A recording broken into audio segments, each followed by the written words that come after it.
10 बिल्कुल फिसड्डी royal rumble surprise entries है रिकार्डो Rodriguez से। एक बेजान रॉयल रंबल मैच से कुछ भी बुरा नहीं हो सकता और 2012 का रॉयल रंबल मैच उनमें से एक था। मैच की समस्या ये थी कि मैच में कहानी की कमी थी और सरप्राइज एंट्रीज भी बेहद निराशाजनक थी। इनमें से एक थे एल्बर्टो डेल रियो के पर्सनल रिंग अनाउंसर रिकार्डो रोड्रिगेज। रोड्रिगेज ने डेल रियो की कार से एंट्री की और खुद पुराने WWE चैंपियन की तरह कपड़े पहन कर भी आए। उनकी सरप्राइज एंट्री पूरी तरह से वक्त की बर्बादी थी और सिर्फ विंस मैकमैन को हंसाने के लिए की गई थी। रोड्रिगेज मैच से बस 2 मिनट से कुछ ज्यादा समय तक टिके रहने के बाद भविष्य के प्रतिद्वंदी सेंटिनो मारेला के हाथों बाहर हो गए। 2012 के रंबल की बात करें तो सबसे खतरनाक बात ये थी कि कमेंटेटर्स को भी सरप्राइज एंट्रीज के रूप में शामिल किया गया था। जेरी लॉलर और बुकर टी पहले ही कमेंट्री डेस्क पर थे, लेकिन जब माइकल कोल मैच में आए तो मजाक बिल्कुल खत्म हो गया। कोल अपने भद्दे नारंगी सिंगलेट में आए और कर्मा के साथ कुछ कहा सुनी होने के बाद अपने ही साथी कमेंटेटर्स लॉलर और बुकर द्वारा बाहर हो गए।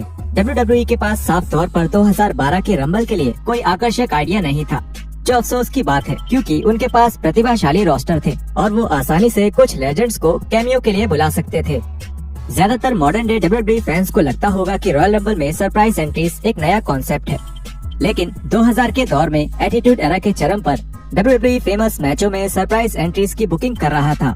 2000 का royal rumble Madison Square garden में हुआ था और ज्यादातर ये एक अच्छा रंबल था, लेकिन बॉब बैकलैंड की एंट्री से दर्शकों में भ्रम और निराशा की भावना थी।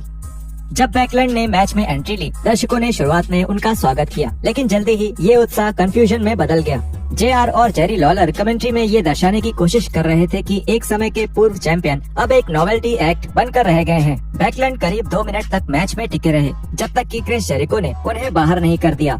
लेकिन अगर WWE किसी लेजेंड को रॉयल रंबल मैच में लाती है तो ये जरूरी है कि वो उन्हें पूरी तरह सम्मान के साथ पेश करे। 2013 रंबल में जब द गॉडफादर को एक सरप्राइज एंट्रेंट के रूप में पेश किया गया तो WWE ने इस लोकप्रिय स्टार के साथ न्याय नहीं किया। जब द गॉडफादर की थीम म्यूजिक बजी, उन्हें अच्छा रिस्पांस मिला जो देखने लायक था, क्योंकि बहुत से फैंस जो वहां मौजूद थे शायद द गॉडफादर के काम से परिचित नहीं थे। दुर्भाग्यवश उनका मैच में समय सिर्फ 5 सेकंड तक रहा। हाँ, आपने सही सुना, सिर्फ 5 सेकंड्स, जिसके बाद डॉल्फ जिगलर ने उन्हें बाहर कर दिया। कागज पर द गॉडफादर का सरप्राइज एंट्रेंट होना एक रोमांचक विचार था, लेकिन हकीकत में WWE ने इसके एग्जीक्यूशन को पूरी तरह से बिगाड़ दिया था। पर अगर आपको रॉयल रंबल में नंबर 30 की पोजीशन मिल जाए तो वो कितनी खास हो सकती है। रॉयल रंबल में नंबर 30 की पोजीशन सबसे अहम मानी जाती है और हर साल फैंस उम्मीद करते हैं कि WWE इस पोजीशन पर किसी बड़े नाम को लाएगी। 2023 में महिलाओं के रॉयल रंबल में नंबर 30 स्पॉट पर नाया जैक्स का नाम आने से पहले ही उनका थीम सॉन्ग बज उठा। उस समय जैक्स WWE में नहीं थी, इसलिए WWE ने अपने बड़े सरप्राइज को अनजाने में ही खोल दिया। फैंस इस सरप्राइज रिटर्न से काफी निराश हुए क्योंकि जैक्स को फैंस ज्यादा पसंद नहीं करते थे और उन्हें उम्मीद थी कि WWE नंबर 30 स्पॉट पर पूरी तरह से धमाकेदार वापसी करेगी। जैक्स की वापसी ने बाद में पूरी तरह से WWE के कैलेंडर ईयर में अपनी जगह बना ली, जिसे ट्रिपल एच ने बहुत अच्छे से बुक किया था। और ये साफ है कि जैक्स ने रिंग में सुधार करने के लिए काफी प्रयास किया है, लेकिन फिर भी इससे उनकी खराब वापसी को छुपाया नहीं जा सकता।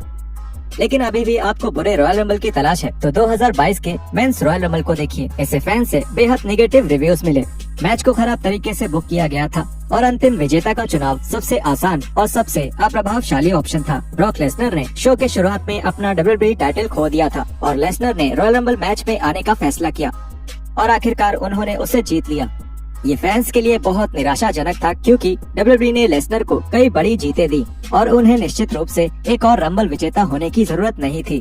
WWE का मास्टर प्लान रेसलमेनिया में लेसनर और रेंस के बीच title versus title unification match देना था, जिसे फैंस खास तौर पर नहीं देखना चाहते थे।